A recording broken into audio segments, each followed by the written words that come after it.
You probably won't. You think you're cooler than me. Raymond's friends are very important to him. Kaya naman kung isang kaibigan rin mag-uugat ang kanyang sama ng loob, lubos niya itong dinaramdam. Weaknesses ni Mon, siguro friends niya. Yung mga tao na hindi totoo and nalalaman niyang hindi totoo, syempre na-hurt siya. Kasi he's a true person. Proven na ang pagiging magaling mong kaibigan. Kahit ano sabihin ng ibang tao, ano pang opinion ng iba-ibang tao, isa ka sa mga pinakatotoong tao na kilala ko sa show. Ngayon, may hinaharap mang dagok si Raymond sa kanyang personal na buhay. His friends are quick to reassure him na hindi sila mawawala at na marami pa silang selebrasyong pagsasamahan sa hinaharap. Mon, happy birthday. I wish that your goals for 2011, you'll be able to reach them with our help, of course. Mon, okay Mon. Matanda ka na!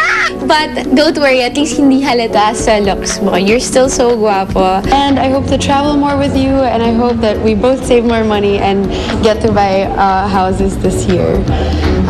I love you, Mon, and you're one of my best friends in the whole world. I want the best for you all the time. A non-material gift that I'd like to give him is the liberty to do what makes him happy, and to live a healthier lifestyle.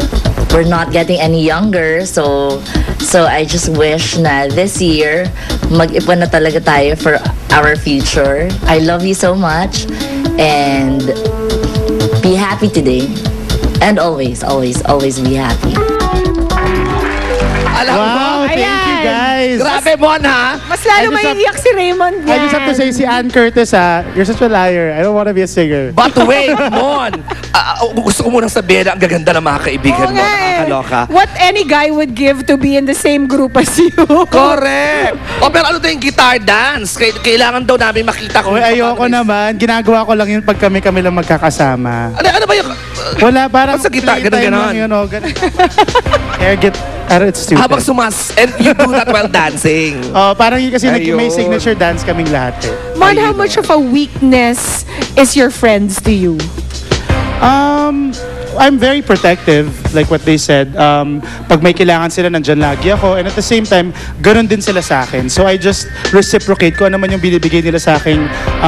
Love and attention and care, ganun din yung binibigay ko sa kanila. Ayun, and witness kami ni Pia dyan kung paano ipagtanggol ni Mon ang kanyang mga kaibigan. Okay, pero alam naman ng lahat mo, no, na recently nagkaruga kayo ng alitan ni Heart na isa rin sa mga tinuturi mo na matalik na kaibigan. So,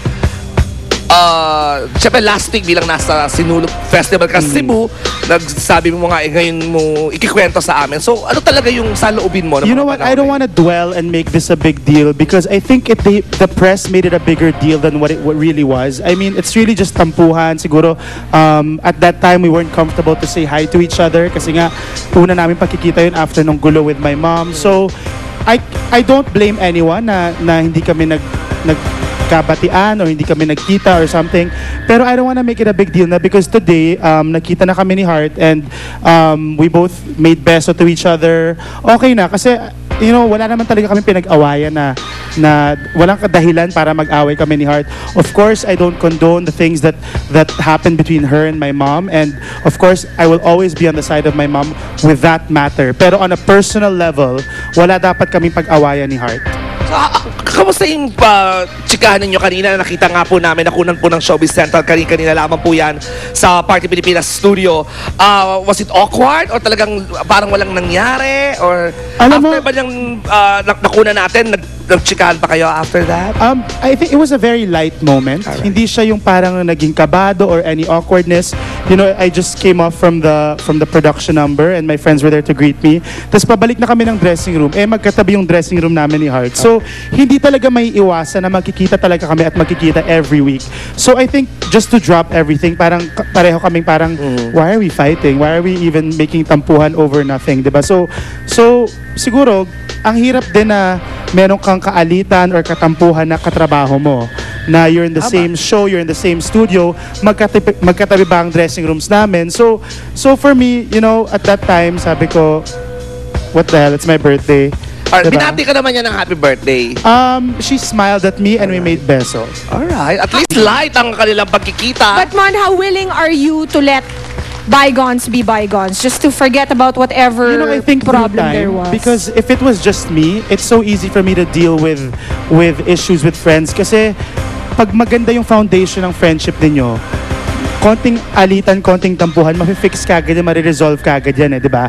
If you have a great foundation with your friendship. So, for me, ang involved kasi dito, hindi lang ako, kundi pati pamilya ko, mommy ko sa gulong ito. So, siguro through time, maging back to normal ulit siya, hopefully with prayers. Of course, you're not the only one celebrating your birthday today, Mon. So we'd also like to ask, what is your birthday wish for your twin, si Richard? Siguro for Chard, naging maganda yung 2010 sa kanya. So, continuous lang yung mga blessings na dumadating sa kanya. Lagi lang siyang focused, lagi lang siyang hardworking. Tulad ng all the years that he's been here in showbiz. So, for 2011, mag-continue lang yung drive niya and yung passion niya for his work. Do you wish more fun for him?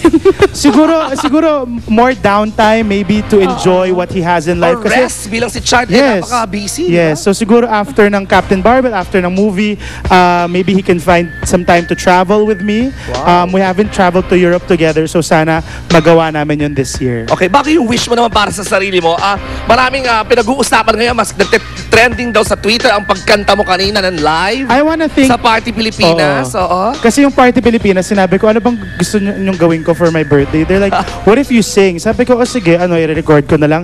No, we want you to sing live. So, ano pakiramdam? So, sinabi ko nga sa Twitter ko, sabi ko, iba pala ang pakiramdam pag kinakanta mo yung kanta sa mag-isa sa banyo na ang kaharap mo ay 100 screaming audience, di ba? So, ibang-iba yung pakiramdam sa mga nanonood sa kanilang bahay. Hindi po madali ang kumanta sa Party Pilipinas. Grabe yung kaba, grabe yung excitement. It's an unexplainable feeling na masarap pala. Oh, pero masarap pala. So, i-expectin ba ng mga fans mo na makikita nila mga at least once a month na kumakanta si Raymond sa Party I might have to ask for a raise. No, I'm kidding. No. That's just a one-time thing. Of course, I'm just going to be hosting on Party Pilipinas. There are a lot of other great singers who deserve the stage more than me. Oh, yung wish mo na ngayon para sa sarili mo? Siguro this year, like what I said last year, siguro more investments. Like what Liz said in her statement na this year, sana makapag-ipon na tayo para talaga for our future. I'm not getting any younger. I'm turning 27, or I turned 27 this week. So, this year, siguro more investments na talagang may pagmamalaki ko. Well, and we wish you well on that, Mon. Nakasuporta kaming dalawa ni Sweet dyan sa wish mong yan. Thank you to Showbiz Central. Thank you to Party Pilipinas. Maraming salamat sa lahat ng nag-tweet at sumuporta. To my family, thank you so much. And to my friends for all your support, thank you so much. And of course, my sponsors, Dr. Vicky Bello, The Heart Dental Services, Henry Calayag Salon, Ton Lau, Eileen Ramos, and maraming salamat and kay Dr. Vivian Sarapia. Alright, at mamaya naman po mga taga Showbiz Central, si Machete! Mga baklap! Live! Kuha na kayo ng tubig, hinga ng malalim. Guspe, sa pagbabalik po ng Showbiz Central, makakasama na po natin, Machete, live na live. Diyan lang po kayo. Happy birthday, Raymond Gutierrez! Yay! Party!